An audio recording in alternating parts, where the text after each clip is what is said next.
अस्सलाम वालेकुम नाज़रीन, welcome to the show economy in focus. मैं हूं आपकी मेज़बान नताशा हसीब। नाज़रीन, टेक्सटाइल इंडस्ट्री ओवरऑल पाकिस्तान की एक्सपोर्ट्स का हम कह सकते हैं 80% जो सहरा है वो टेक्सटाइल सेक्टर को जाता है।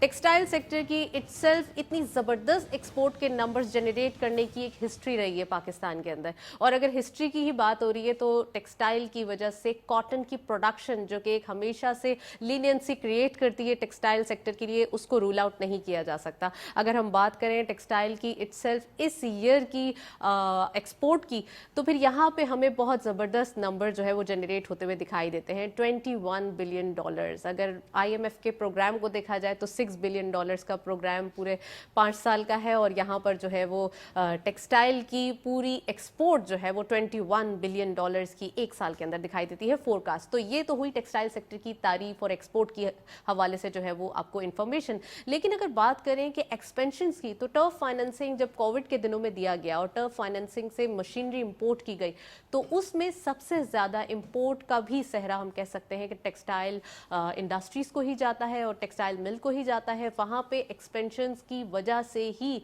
आज हम इतने ज़्यादा सेल्फ सफिशिएंट नज़र आते हैं, जिसमें हम देख सकते हैं कि वहाँ पे काम होता हुआ दिखाई दे रहा है। जितने ऑर्डर्स हैं जल्दी जल्दी पाइपलाइन में वो फुलफिल हुए दिखाई दे रहे हैं। और अगर टेक्सटाइल के अलावा ये भी देखा जाए कि पाकिस्तान की एक्सपर्टीज़ क्या है, तो उसमें ये दिखाई देता है टेक्सटाइल की जो क्वालिटी है, क्वालिटी जो है वो बहुत ज़बरदस्त दिखाई देती है। और कंपटीशन, आज हम UK में जाएं या USA में जाएं और सुपरमार्केट्स में जब आप क्लॉथिंग की तरफ जाते हैं तो वहाँ पे सारी जो पाकिस्तान की ब्रांड्स हैं वो दिखाई देते हैं। तो ओवरऑल टेक्सटाइल की इंडस्ट्री की प्रोडक्शन, एक्सपोर्ट्स और तमाम चीज़ें यहाँ पर एक नंबर डेली बेसिस पे जनरेट कर रही हैं। आज के दिन हम टेक्सटाइल के हवाले से भी बात करेंगे टॉपिक के अंदर, और ये भी बात करेंगे कि अब जबकि इंडस्ट्रियल पैकेज दिया गया, टेक्सटाइल पॉलिसी भी दी गई, लेकिन industrial package previous 2 weeks before दिया गया, तो उसमें जो लीनियंसीज रखी गई इंडस्ट्रियल पॉइंट ऑफ व्यू से वो क्या क्या है, तो टेक्सटाइल इससे कैसे फ़ायदा उठा सकता है, और टेक्सटाइल मिल ओनर्स क्या अभी भी शिकायत करते हुए दिखाई दे रहे हैं गैस बिजली के टैरिफ के हवाले से, वो आज हम डिस्कस करेंगे। इसके साथ साथ पाकिस्तान स्टॉक एक्सचेंज में सहूलत अकाउंट की एक हम कह सकते हैं कि एक अपॉर्चुनिटी दी जा रही है। सहूलत अकाउंट क्या है, सहूलत अकाउंट से क्या क्या होने वाला है, किस किस्म की सहूलियात मैसर होंगी आने वाले दिनों में, यूथ कैसे इससे फ़ायदा उठा सकेगी, और ख़ासकर यूथ के लिए सहूलत का बताया गया है, तो क्यों सिर्फ यूथ ही फ़ायदा उठा सकेगी, ये हम आज डिस्कस करने वाले हैं। दो जो टॉपिक्स हैं हमारे प्रोग्राम को 2 हिस्सों में बाइफर्केट करेंगे, लेकिन इकोनॉमी को रूल आउट नहीं किया जा सकता, तो इकोनॉमी के बारे में भी बात करेंगे। आजकल मौजूदा थोड़े से पॉलिटिकल सिनेरियो और ग्लोबली यूक्रेन रशिया का कॉन्फ्लिक्ट दिखाई दे रहा है, उस पर भी हम टॉपिक में डिस्कशन करेंगे। We have very exclusive panel, उनको खुशामदीद कहते हैं। हमारे साथ मौजूद हैं डॉक्टर मिर्जा इख्तियार बेग साहब, आप इंडस्ट्रियलिस्ट हैं, इकोनॉमिस्ट हैं। अस्सलाम वालेकुम sir, welcome to the show. और हमारे साथ मौजूद हैं जावेद बिलवानी साहब, आप फॉर्मर वाइस प्रेसिडेंट हैं KCCI के, उनको भी प्रोग्राम में खुशामदीद कहेंगे। अस्सलाम वालेकुम, वेलकम टू द शो। और हमारे साथ मौजूद हैं मोहम्मद नौमान साहब, आप एक्सपर्ट हैं, कैपिटल मार्केट के एनालिस्ट हैं। अस्सलाम वालेकुम, welcome to the show. Program का बाकायदा आगाज़ करते हैं, और टॉपिक इतना ज़बरदस्त है और एक्सक्लूसिव पैनल भी मौजूद है, तो डॉक्टर साहब से जो है वो मौजूदगी का फ़ायदा उठा के डॉक्टर साहब आपसे प्रोग्राम का आगाज़ करते हैं। अब टेक्सटाइल इंडस्ट्री की बात हो रही है, टेक्सटाइल एक्सपोर्ट्स की बात हो रही है, डेली बेसिस पे नंबर्स हम देखते हैं, और अगर एक्सपोर्ट के नंबर्स की बात की जाए तो सब चीज़ों को छोड़ के सबसे पहले टेक्सटाइल की एक्सपोर्ट्स की बात की जाती है। क्या पॉलिसी के अंदर इतनी लीनियंसी दी गई कि पाकिस्तान में इस इंडस्ट्री को बूम होते हुए देखा हमने? प्लीज़। देखिए, टेक्सटाइल सेक्टर हमारी नेशनल इकॉनमी की बैकबोन है। एक तो इसलिए कि 60% एक्सपोर्ट जो है हमारी टोटल एक्सपोर्ट का 60% टेक्सटाइल से आता है। कभी 58 हो जाता है, कभी 60 हो जाता है। तो 60% टोटल एक्सपोर्ट जो 25 बिलियन या 26 बिलियन है, उसमें हमारा 14-15 बिलियन अगर टेक्सटाइल से आ जाए तो मेजर चंक टेक्सटाइल से आ रहा है। 9 to 10% ये GDP का है जी। 38% जॉब मैन्युफैक्चरिंग सेक्टर में टेक्सटाइल से आती, तो बहुत बड़ा ये सोर्स है जॉब क्रिएशन का, मुलाजमत फ्राहम करने का। अब टेक्सटाइल सेक्टर बारे में यही लोग कभी कभी आ रहा आती है कि जी पैम्पर्ड सेक्टर है, बहुत ज़्यादा हुकूमत इसको सपोर्ट कर रही है, लेकिन मैं ये कहता हूँ कि यही वो सेक्टर है कमा के भी दे रहा है ना, ये बात तो नहीं रूल आउट कर सकते आप। सेक्टर है। हाँ। तो घर में भी जो बच्चा ज़्यादा मेहनत करके कमा के ला के देता है, वालिदैन ज़रा उसको सॉफ्ट नाज नखरे उठाते हैं। हाँ। एक तो बात, लेकिन दूसरी चीज़ सीरियस नोट पे वो ये है कि टेक्सटाइल सेक्टर में हमारा बहुत पोटेंशियल था। हमने वज़ीर आज़म साहब से कहा कि 2 चीज़ें कर दें, हम फिर आपसे कुछ नहीं मांगे। Will walk over. नंबर 1, पहला हमने उनसे कहा था कि बिजली और गैस की कीमतें हमें रीजनल कॉम्पिटिटर्स और इंटरनेशनल रेट्स पे दे दीजिए। 6.5 सेंट्स पर MMBTU गैस दे दें और 8 सेंट्स 9 सेंट्स का जो हमारा पावर का यूनिट है वो दे दें। जो बांग्लादेश से भी कंपेयर किया उन्होंने, रीजनल कॉम्पिटिटर्स ताइवान से, कंबोडिया से, सबसे करके फाइनली उन्होंने कहा कि हाँ यही दूसरों का भी है तो हम जो हमें उन्होंने न सिर्फ करा बल्कि उसके एक्सटेंशन जो पीरियड ख़त्म हो रहा था मजीद पीरियड के लिए भी एक्सटेंशन, यहाँ से टर्निंग पॉइंट हुआ है। नताशा कुछ भी और कहें, जावेद मेरा बहुत प्यारा दोस्त है, इससे आप पूछेंगे टर्निंग पॉइंट यहीं से हुआ है जावेद, राइट, चले जी। एनर्जी की पूरा कर, एक तो ये हुआ, ठीक है। दूसरे जब लोगों ने प्रॉफिट किया तो टर्फ के तहत 450 बिलियन रुपीस की फाइनेंसिंग हुई 3% के ऊपर, ज्यादातर 80% नई मशीनरी मंगाई गई, बाद में 20% BMR में बैलेंसिंग मॉडर्नाइजेशन रिप्लेसमेंट में एक्सपेंशन वगैरह के लिए मंगाई गई। और उसके बाद कोविड ने हुकूमत में जितनी ब्यूटीफुली इसको हैंडल करा पेंडेमिक को, बाहर एक मैसेज गया कि पाकिस्तान में तो नॉर्मल प्रोडक्शन है, वक्त में शिपमेंट हो रही है, हमें इंडिया, बांग्लादेश, ताइवान, अपना कंबोडिया, वियतनाम के ऑर्डर मिले। अब हमारे पास 6-6 महीने के ऑर्डर है माशाल्लाह, टच वुड 6-6 महीने के ऑर्डर होने के माने हैं कि अब आप मजीद ऑर्डर लेने से जरा सा घबरा रहे हैं क्योंकि अब लॉन्ग टर्म पोजीशन नहीं ले सकते। First you have to fulfil that order. एक मसला हुआ है कि कॉटन की प्रोडक्शन जो हमारा रॉ मटेरियल था जो 13 मिलियन बेल तक पहुंच गई थी, पिछले साल वो 8 मिलियन पे आके खत्म हो गई। लेकिन सर इस साल की प्रोडक्शन तो डबल हुई है। पिछले साल की बात कर रहा हूँ। हाँ। इस साल भी आप 13 मिलियन की उम्मीद न लगाए, न 12 न 11 की उम्मीद लगाए, 9-10 million, then you have to import 3 million bales जो एक बहुत बड़ा फॉरेन एक्सचेंज। डॉक्टर साहब, बांग्लादेश की बात की जाए तो बांग्लादेश तो एक सिंगल बेल जो है वो यहाँ पे प्रोडक्शन नहीं हो रही। हम कॉटन एक्सपोर्ट करते थे, रॉ मटेरियल है, लोकल जरा जो जरी सेक्टर है उसकी आपकी स्ट्रेंथ है, आपकी पूरी टेक्सटाइल इंडस्ट्री। मैंने जब 92 में टेक्सटाइल में लगाया था तो मैंने अपनी बैंक प्रपोजल में लिखा था कि लोकली दस्तयाबी है रॉ मटेरियल की, कॉटन की, ये था कि local availability of the raw material. Imported raw material पे हमने सनतें नहीं लगाई थी और है पोटेंशियल है, थोड़ा सा हमें उसकी प्रोडक्शन को देखना है। चलें जी, जावेद साहब से इंट्रोडक्टरी कमेंट लेना चाहूंगी। जावेद साहब, गैस का इशू थोड़ा सा पॉइंट आउट इख्तियार साहब ने किया है, थोड़ा सा यहाँ पे हम कह सकते हैं गैस के हवाले से एक हिकअप्स हमने विंटर सीजन में देखे, लेकिन हम क्यों डिपेंडेंट ओनली गैस पे हैं, ये मेरा आपसे जो है वो सवाल है। एक तो ये, and second thing is that कि ऑल्टरनेटिव एनर्जी जो कि ऑब्वियसली सारे ही अडॉप्ट करते हुए इंडस्ट्रियलिस्ट दिखाई दे रहे हैं, तो क्या टेक्सटाइल इंडस्ट्री में भी ऑल्टरनेटिव एनर्जी जो है वो अडॉप्ट हो गई है? प्लीज़। बिस्मिल्लाहिर्रहमानिर्रहीम। देखिए, टेक्सटाइल के अंदर तो ऑल्टरनेट एनर्जी में जितना काम कर रहे हैं टेक्सटाइल वाले, मेरे ख्याल में दुनिया में कहीं भी नहीं कर रहे होंगे। यहाँ पाकिस्तान के अंदर मैं कई यूनिट्स को जानता हूँ जिन्होंने 2-2, 3-3 मेगावाट के सोलर पैनल लगाए हैं। कितने मेगावाट के? और 400-500 किलोवाट तो कॉमन हो गया है। हर टेक्सटाइल फैक्ट्री ने उसने लगा लिया है, और बल्कि गारमेंट फैक्ट्रियों ने भी लगा लिया है। और पाकिस्तान के अंदर जितना ऑल्टरनेट एनर्जी के अंदर काम हो रहा है दुनिया में कहीं भी नहीं हो रहा होगा। कि देखें, लोग यहाँ कोल बॉयलर पे गए, लोग इधर हस्क बॉयलर पे, हस्क पे चलाना शुरू कर दिया, और लोगों ने और ऑल्टरनेट एनर्जी के क्या क्या काम किए हैं। अगर इंडस्ट्री में आप देखें कि जितना एनर्जी एफिशिएंसी का काम पाकिस्तान में होता है, क्यों होता है, इसका रीज़न क्या है कि यहाँ एनर्जी महंगी है। इसकी महंगी होने की वजह से ही गवर्नमेंट ने ये जो कॉस्ट ऑफ डूइंग बिजनेस के लिए हमारे रीजनल कम्पिटिटिव कंट्रीज के बराबर प्राइस की ना, ये प्राइस पहले नहीं हो जाती तो लोगों ने सब ऑल्टरनेट एनर्जी में जाना शुरू हुए। मगर प्रॉब्लम क्या है कि असल में गवर्नमेंट ने जो किया, उससे पहले अगर गवर्नमेंट करती तो लोग ऑल्टरनेट एनर्जी में नहीं जाते और अपना एक्सपेंशन करते। जो अपना पैसा यहाँ लगा रहे हैं, असल में कुछ चीज़ें गवर्नमेंट की काम करने की होती हैं, कुछ इंडस्ट्रियलिस्ट की।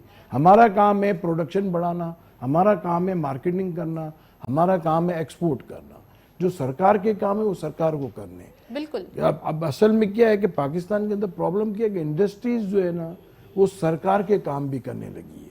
इसकी वजह से जो पाकिस्तान की नेसेसिटीज मिस हो जाती हैं समटाइम्स। अब सिक्योरिटी का काम मैंने अपना करना है, फायर का काम मैंने करना है, अलग ये सरकार के काम है सिक्योरिटी का इंतजाम में।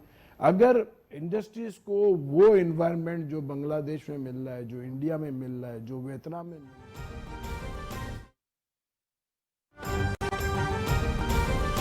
Governor Sindh Imran Ismail news conference कर रहे हैं। उन्होंने कहा कि सिंध हाउस में जो कुछ हुआ वो काबिल मजम्मत है। जमीरों की खरीदो फरोख्त शर्मनाक फेल है। कारकुनों को हिदायत की है कि कानून को हाथ में ना लें। उन्होंने कहा कि कारकुनों को मौका दिया है, 7 दिन में अगर वापस आना चाहें तो उनसे बातचीत की जा सकती है। पाकिस्तान टेलीविजन न्यूज से फिल वक्त इतना ही।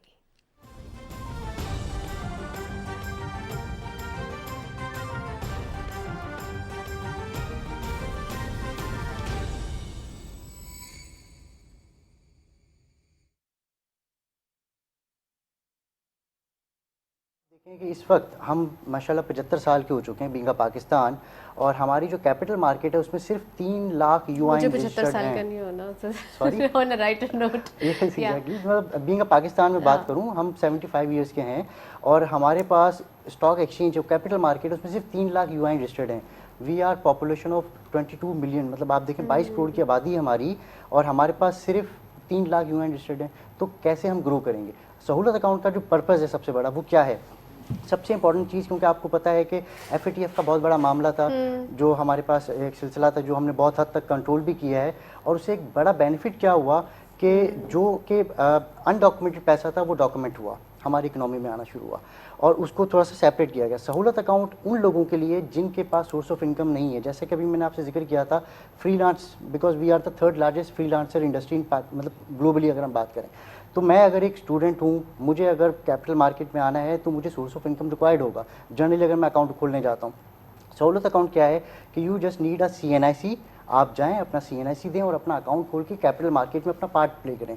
अब इससे सबसे बड़ा जो फ़ायदा होगा वो यूथ का होगा। जैसे अभी आपको मैंने कहा 65% पॉपुलेशन जो पाकिस्तान की वो यूथ है, तो ये हमारे आने वाले दौर के लिए, हमारे नेक्स्ट जनरेशन, क्योंकि हमें अपना जो मुल्क है वो नेक्स्ट जनरेशन को देना है, और नेक्स्ट जनरेशन को ही हम अभी से ट्रेन करेंगे, अभी से उनको एजुकेट करेंगे, तभी वो नेक्स्ट जनरेशन में काम करेगी। राइट। नोमान साहब, आपने कहा कि बस CNIC की रिक्वायरमेंट है और आपका जो है वो अकाउंट ओपन हो जाता है।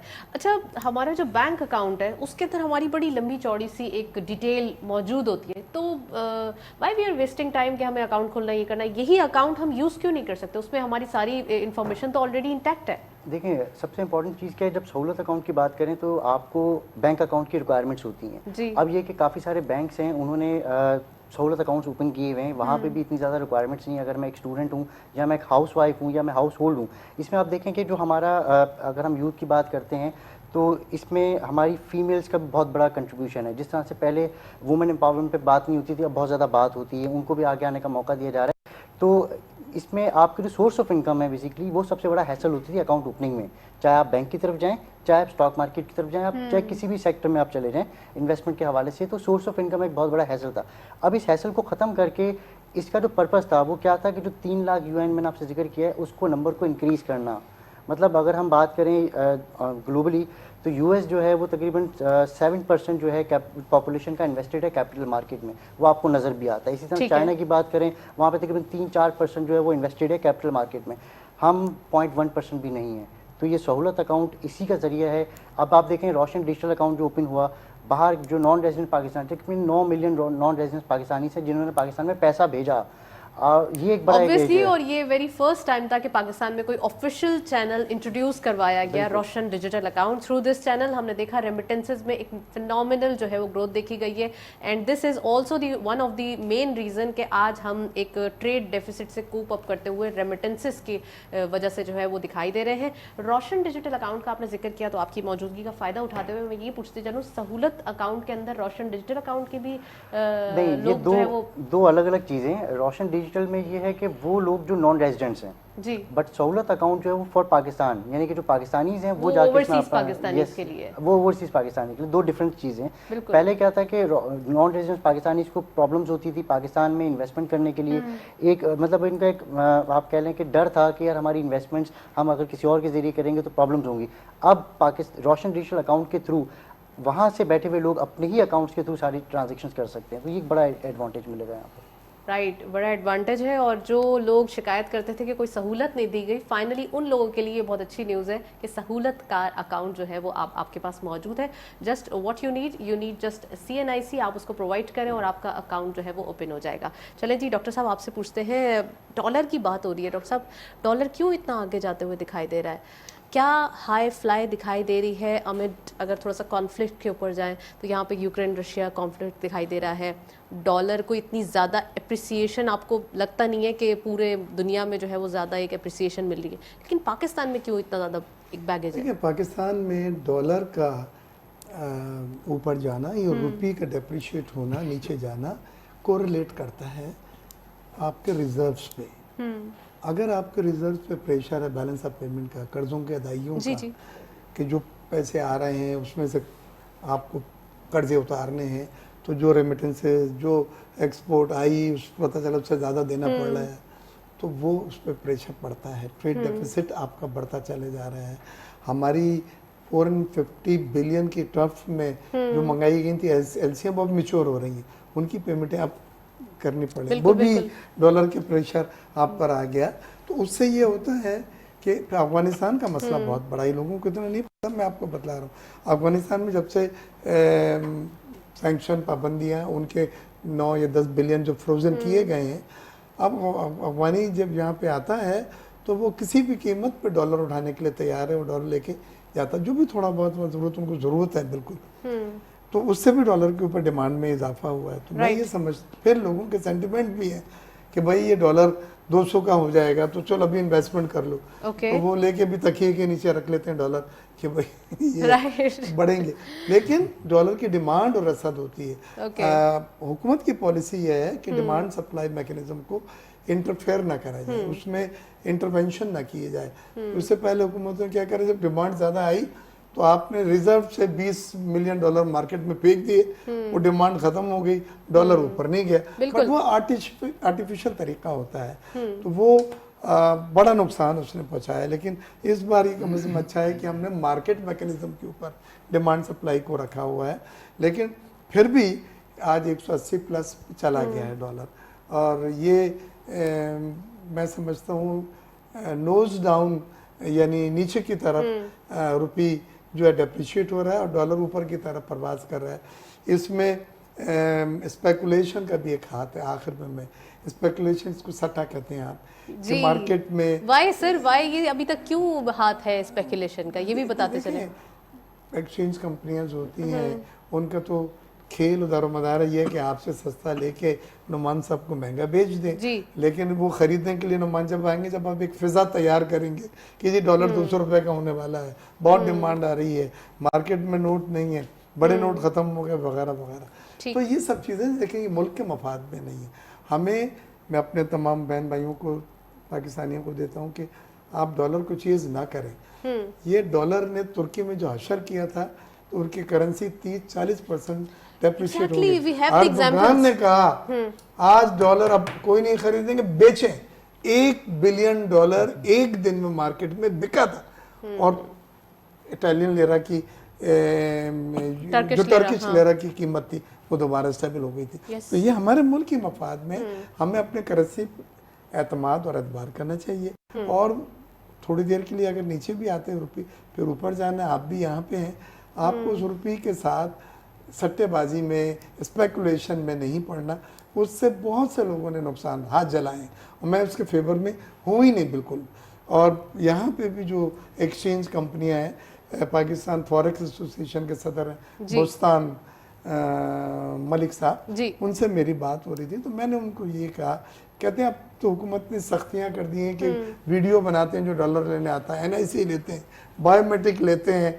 तो मैंने कहा और बताएं क्या किया जाए, मैं गवर्नर साहब से मिल रहा हूँ, बात करेंगे। क्योंकि FATF के प्रोग्राम में तो अब तो इसको बिल्कुल यकीनी बनाया गया है कि आपको CNIC भी प्रोवाइड करना पड़ेगा, आपको बायोमेट्रिक भी करना पड़ेगा। जब FATF की हमने, अंकिल सैम नाराज हैं, हमने 27 में 26 उनके जो डिमांड्स थी वो पूरी कर नहीं, दी हैं, बिल्कुल लेकिन exactly। अभी हम एफएटीएफ से 3-3.5 साल में नहीं निकले। अब मुझे फिक्र पड़ गया जीएसपी प्लस सर ये तो पॉलिटिसाइज है मामला, और ये तो IMF साफ का। दिखाई दे रहा है कि पॉलिटिसाइज है मामला। मैं स्टेट बैंक ऑफ पाकिस्तान की ट्वीट के हवाले से एक बात करना चाहूंगी यहाँ पर कि स्टेट बैंक ऑफ पाकिस्तान ने ये ट्वीट शेयर की है जिसमें उन्होंने बताया है कि फरवरी के मंथ में करंट अकाउंट डेफिसिट जो है वो शार्पली जो है वो गिरता हुआ दिखाई दिया है 0.5 बिलियन डॉलर्स, और लोएस्ट इन द हिस्ट्री हमने देखा है फिस्कल ईयर 2022। और आप इस स्क्रीन पे भी देख सकते हैं कि ये ओनली 1/5 लेवल है जनवरी का। एक्सपोर्ट जो है वो ऑल टाइम हाई पे दिखाई दे रही हैं, राइजिंग एटलीस्ट 16%। और यहाँ पे ये भी दिखाया जा रहा है कि ये कंपैरिजन अगर जनवरी से किया जाए, इंपोर्ट्स कम हुई हैं 18%, लोएस्ट लेवल दिखाई दे रहा है फिस्कल ईयर 2022 में। This is the good news actually. अगर आप थोड़ा सा इसके स्टैटिस्टिक्स भी देखें, चार्ट भी remittances भी देखें, तो highest आपको हैं। ये एग्जैक्टली दिखाई दे रहे हैं कि स्टेट बैंक ऑफ पाकिस्तान से ऑफिशियली ये अनाउंसमेंट देखी गई है। और यहाँ से हम जब नंबर्स देखते हैं तो हम खुद ही जो है वो एक हमारे आंसर्स हमें मिल जाते हैं, क्योंकि ऑब्वियसली सवालात होते हैं और कहा यह जाता है कि काम नहीं हो रहा या इंडस्ट्रियल लेवल पे काम नहीं हो रहा। काम हो रहा है, रिजल्ट्स आएंगे, लेकिन आहिस्ता आहिस्ता आएंगे। राइट गुफ्तगू में शामिल करेंगे बिलवानी साहब को। बिलवानी साहब, स्टेट बैंक ऑफ पाकिस्तान की जानिब से भी ये गुड न्यूज़ आ गई है और ये हम वाज़े तौर पे कह सकते हैं कि अगर ये न्यूज़ आई है तो इसमें एक्सपोर्ट के नंबर्स बढ़ाने में टेक्सटाइल इंडस्ट्री का ही हाथ है। टेक्सटाइल पॉलिसी जब दी गई जिसमें आपकी डिमांड्स थी बहुत सारी और उसको एक काफ़ी निगोशिएट होने के बाद टेक्सटाइल अपैरल पॉलिसी अनाउंस की गई, क्या फ़ायदा हुआ है उससे और आने वाले दिनों में कितना ज़्यादा आप ऑप्टिमिस्टिक हैं? देखिए, पाकिस्तान का एक्सपोर्ट नो डाउट बढ़ेगा। क्यों बढ़ेगा कि जो इतना इन्वेस्टमेंट हुआ है ना, तो मैं ये समझता हूँ कि तकरीबन 30 to 40% आपकी प्रोडक्शन बढ़ रही है। और निटवियर गारमेंट में तो बहुत इन्वेस्टमेंट हुआ है, क्योंकि मेरा खुद का निटवियर गारमेंट का एक्सपोर्ट है और होम टेक्सटाइल वाले सारे निटवियर में हैं। और ये जितनी मशीनरी आई है और जितना इंपोर्ट बढ़ा ना, वो इतना बड़ा आपका इंपोर्ट और एक्सपोर्ट का जो फ़र्क आया है मशीनरी की वजह से। अगर मशीनरी की अब ये मशीनरी अभी मजीद आएगी बिल्कुल, मगर जो आई है उसका रिजल्ट भी आएगा सामने। अगर एनर्जी सही मिले तो इसका रिजल्ट भी आएगा। और ये टेक्सटाइल पॉलिसी इन्होंने लेट ज़रूर कर दी, बट इन्होंने अनाउंस कर दी, ये बहुत अच्छा किया है। और इसके अंदर एक दो चीज़ें इन्होंने उसको रोक दिया है कि यूटिलिटी का बाद में करेंगे और DLTL का, जिसपे फाइनेंस मिनिस्टर ने कहा है कि हम आपके साथ बैठ के उसको, क्योंकि हम चाह रहे थे कि पॉलिसी के साथ ये भी एक साथ अनाउंस हो जाए। जी अब इन्होंने कहा कि उसको हम ईयरली बेस पे करेंगे, तो अभी इन्होंने एग्री हो गए हैं कि नहीं, इसको हम अनाउंस कर देंगे। अगर वो अनाउंस हो जाएगा तो मैं समझता हूँ एक्सपोर्ट और इंक्रीज होगा और पाकिस्तान का एक्सपोर्ट टेक्सटाइल का ये इजीली $30 बिलियन तक जाएगा। आप समझते हैं कि 21 फैब्रिक में रोका है, डाइट फैब्रिक पे रोका है, DLTL डाइट फैब्रिक पे खत्म कर अच्छा दिया। सर प्लीज ये बताइए कि जो फोरकास्ट इस ईयर की $21 बिलियन की गई है, तो आप बड़े ऑप्टिमिस्टिक दिखाई दे रहे हैं कि नेक्स्ट ईयर 30 बिलियन आराम से क्रॉस कर जाएगा।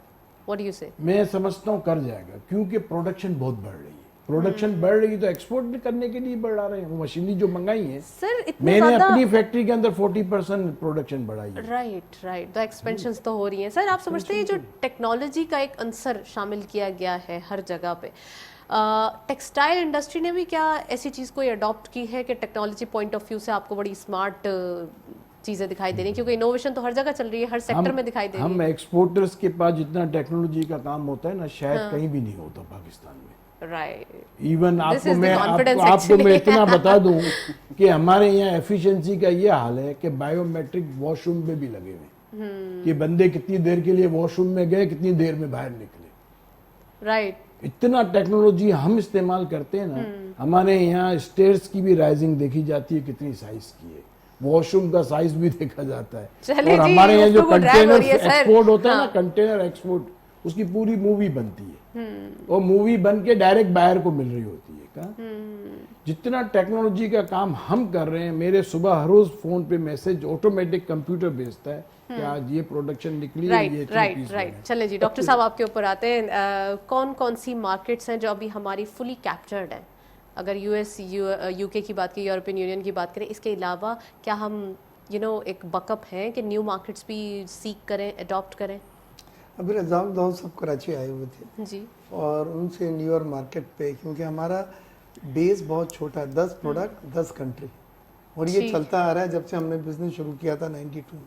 अच्छा। वो 11 नहीं हुआ है।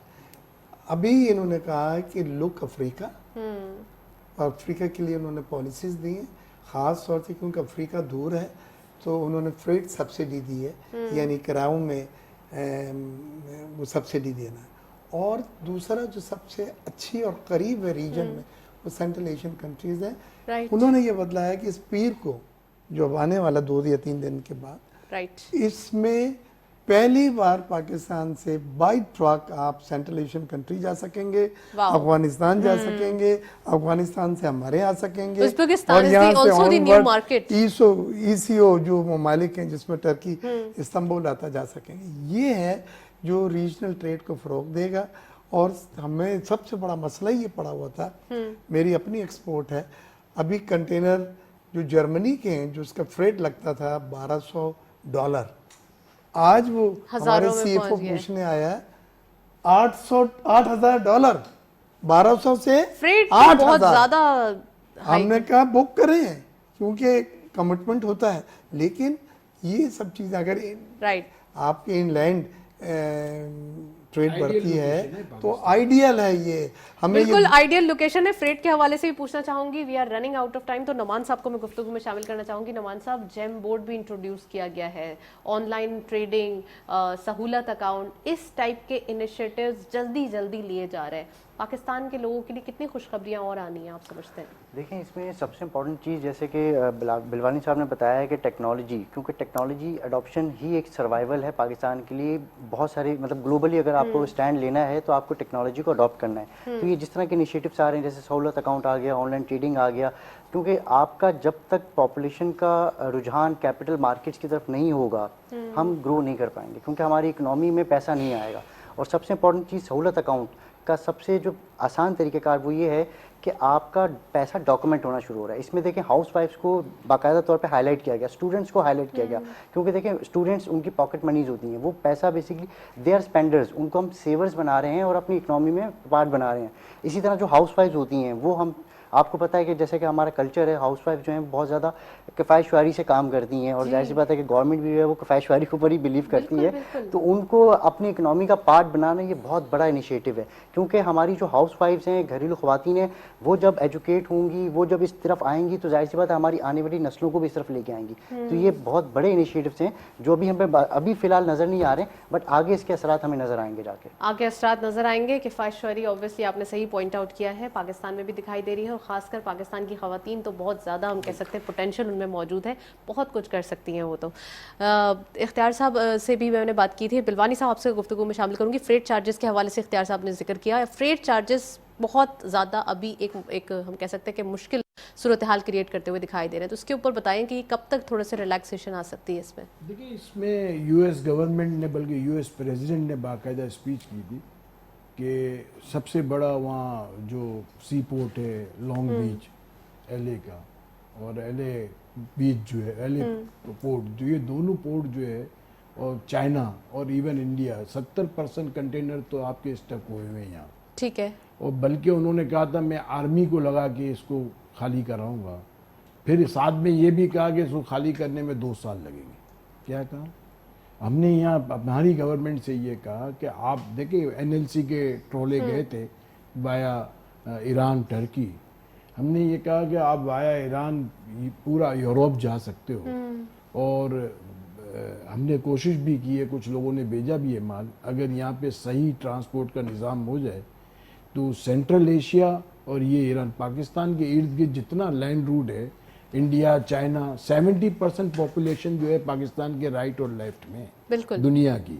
जी सर। आपको मालूम है, मैंने बीच में स्टडी किया था, मैं पाक अफगान चैम्बर का भी प्रेसिडेंट हूँ, कि ये सेंट्रल एशिया जो है, इसके जो कंट्रीज हैं, इनका $300 बिलियन का इंपोर्ट है। कितना? Right right. 300 बिलियन डॉलर का इंपोर्ट है, और ये कराची से ट्रांसलेट होकर अगर जाए, जिस पे काम हो रहा है, तो सिर्फ 5% मिले तो आपको $15 बिलियन तो बैठे बैठे मिल जाएंगे। राइट। और चले जी आपको सर, कितने- लास्ट नोट इख्तियार साहब से भी पूछते हैं। एक सड़क है 35 किलोमीटर की जी। गिलगित बल्तिस्तान से, जो अफगानिस्तान से दुशंबे 1 घंटे में ले जाएगी, वो नहीं बन रही थी। अब अफगानिस्तान में अमन हो गया और रशिया, अफगानिस्तान, पाकिस्तान तैयार हो गए ट्राई पार्टी एग्रीमेंट साइन करने के। तो हम 1 घंटे में जा सकेंगे सेंट्रल एशियन दोशंबे में पाकिस्तान के नॉर्थ से। तो ये सब चीज़ें थी जो पहले मुमकिन नहीं थी, लेकिन अब मुमकिन है और इससे ट्रेड, रीजनल ट्रेड को बड़ा फैसिलिटेशन मिला। राइट, चले जी, नताशा, फैसिलिटेशन हो इसमें सकती है। मैं- लास्ट नोट हाँ, जी। मैं इसमें आपके प्रोग्राम से एक जो हमारी PSX है, NCCPL जो हमारे रेगुलेटरी बॉडीज हैं, इनको एक मैसेज देना चाहूँगा जी, जी, please। कि सहूलत अकाउंट हम ले तो आए हैं, बट इसके ऊपर जो इनसे रिलेटेड ब्रोकरेज फर्म्स हैं उनको बेसिकली एजुकेशन के ऊपर काम करना चाहिए, लोगों को एजुकेट करने की ज़रूरत है हमें। तो मैं यही कहूँगा कि वो कुछ इस तरह के प्रोग्राम्स इनिशिएट करें with the collaboration of brokerage house और जो भी इस तरह की इंडस्ट्री से रिलेटेड लोग हैं उनके साथ, ताकि इसके ऊपर अवेयरनेस में काम हो सके और जो हम सोच रहे हैं Right, सहूलत right, अकाउंट जी। से ज़्यादा उसको ले सकें। थैंक यू सो मच नमान साहब, बहुत बहुत शुक्रिया, आप हमारे साथ मौजूद थे। डॉक्टर इख्तियार साहब, आपका भी बहुत बहुत शुक्रिया। जावेद बिलवानी साहब, थैंक यू सो मच, आप लोग तशरीफ़ लाए और प्रोग्राम के अंदर आज के दिन इकोनॉमी इन फोकस में हमने डिस्कस करने की कोशिश की कि एक्सपोर्ट के नंबर्स को जनरेट करना है। टेक्सटाइल इंडस्ट्री की एक, हम कह सकते हैं ना, रिदम, एक बहुत ज़बरदस्त एंथुसियास्टिक इसकी एनर्जी दिखाई दे रही है। इसको कर्टेल नहीं करना है, इस एनर्जी को मज़ीद जो है ना वो और बर्निंग इशू बना के और आगे लेके जाना है, क्योंकि पाकिस्तान में सनतें चलेंगी तो ही पाकिस्तान चलेगा। That's all. प्रोग्राम को वाइंड अप करते हैं, इजाज़त दीजिए, अल्लाह हाफ़िज़।